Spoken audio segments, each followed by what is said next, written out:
So as you know, Philando Castile was murdered by this police officer Geronimo Yanez, and it was kind of, obviously it was a shocking kind of thing because we're not accustomed to seeing people, sort of on Facebook Live after somebody's been murdered like that. I think his girlfriend really showed a lot of courage to pull out her camera and start recording like right off the bat. Um, I also be sharp. I agree with you. I really it was proud of his mother for speaking out. I think that his mother's right. His mother was outraged. His mother basically just said, what year is this? This is insane that, you could just kill somebody and have no consequences. And the thing is, I'm gonna grab an ink pen here. The thing about it is that you sort of are getting the message very clearly that police can murder black people and there will never be any consequences for that.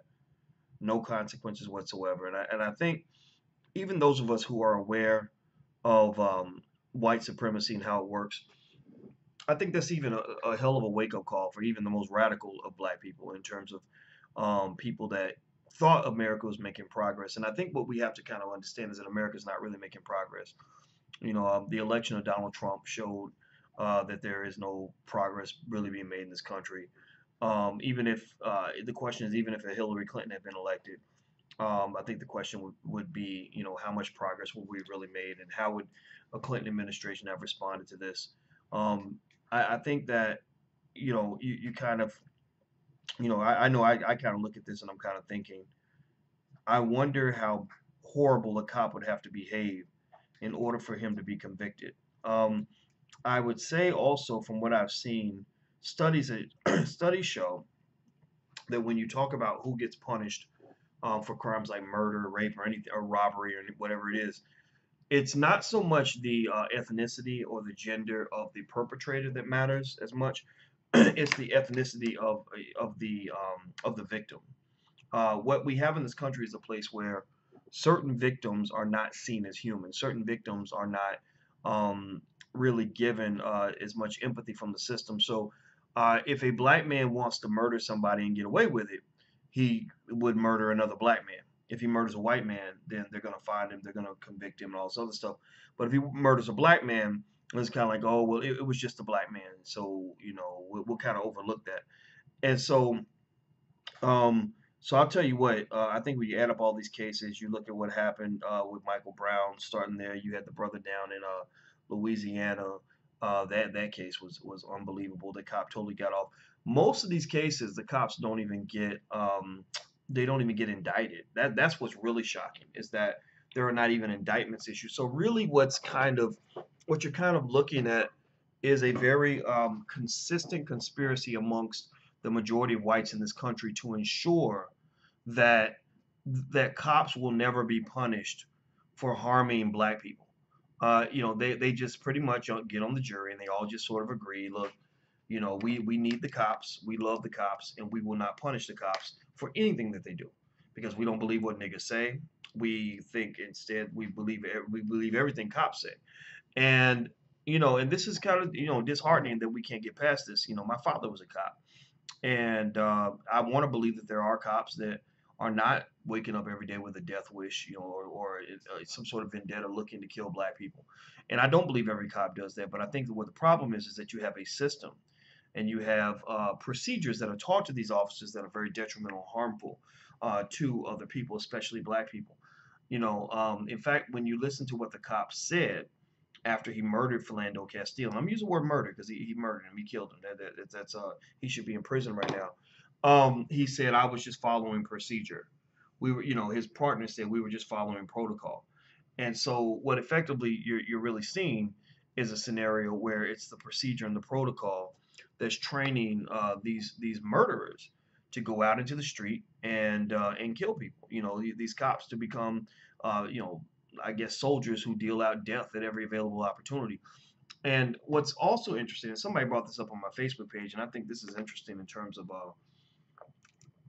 we're looking at this from a more political standpoint, which I don't want to over politicize his death. I mean, it was a tragedy. But you know, the National Rifle Association is typically quite vocal when it comes to protecting legal gun owners. You know, they speak up. If if if if a white man had to pull out his gun and kill somebody or kill a black person using a legal firearm, the NRA would be the first ones to speak up. And in this particular case, the NRA has not said anything about Philando Castile. Now, what does that mean? You guys can kind of tell me what you think, but obviously we know the NRA is racist and it's a white supremacist organization. Last thing they really want is for a bunch of black men to become NRA members because the NRA was not really designed to protect black people the way it protects white men. But at the same time, this idea that a legal carrying gun owner was murdered by a police officer after reaching for his ID and announcing to the cop, I've got a gun, I've got a license for this gun. And then he reaches for his wallet and the cop thinks he's pulling out this gun, so he murders him. That's a problem. Right? That's a problem. I mean, this cop, I mean, did this cop think that this legal gun owner was going to reach for his gun and kill him? Most of the time, I don't know. I don't know. I mean, y'all can tell me how many times somebody has announced, "I've got a gun. It's legal," and then reach try to get his wallet and got killed. I don't know. I don't know of any cases like that. So I think that the NRA should be ashamed. They are complicit in all of this as well in terms of overlooking, the obvious. I really don't know. I'm wondering if the race had been, switched around, or if the legal gun owner had been killed by somebody who wasn't a cop. What the NRA might say about that. You know, again, I don't know. You'll have to help me kind of muddle through the racial angle on this because I'm really trying to process this. I'll probably sleep on it and come to another conclusion. But I will ask you, if you could maybe tell me, please feel free to put in the comments and let me know why you think the NRA didn't say anything about this. We know that what happened with Philando was insanely problematic. His mother, I'm very proud of his mother. His mother was very outspoken in terms of sharing her frustration about it, and she was absolutely 100% correct. There are other black men right now who are alive, who are living law-abiding citizens, who are going to die at the hands of police. And I think that for black people, there is that question somebody just asked, what are we going to do about that? What can we do? What are we going to do? I'm going to keep talking to people and thinking about this because I don't think that just marching about it is going to do the job. I know Ken Williams is a former police detective who I've interviewed a few times on my podcast, and Ken is actually suing police departments right now. He's actually going around and suing them. And what I'm going to do is I'm going to bring Ken back, and I want you guys to find out where you can donate to his lawsuits and help him do this. He can't do this by himself. He's the only one I know who's doing this, and I'm going to reach out to Ken today and see if I can get him in so he can talk about what he's working on because he's actually found a good basis on which to sue these departments. Basically, when you're found discriminating against people based on race, if your department's found discriminating, then they have no right to federal funds. So what Ken is doing is he's suing them and saying, because you're discriminating against black people and you're unlawfully arresting them, unlawfully killing them, you don't have the right to federal funds. So I think that initiatives like that have to be supported. I think that direct action is more impactful than marching and rallying. I think marches. I don't think that really works for black people. To be honest with you, I don't think that most white people care. I think most white people, so a few of them, a few good ones, don't get me wrong, are seeing this happen. They're saying, "Oh wow, that's bad," and then they change the channel. And then you have a smaller percentage who actually go out there and participate in the marches and rallies. And then you have the vast majority who say we love police officers because they keep us safe.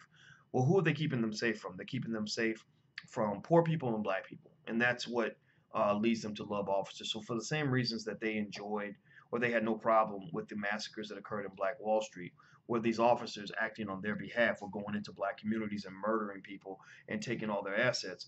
The same thing is kind of true here. The police officers are working on their behalf.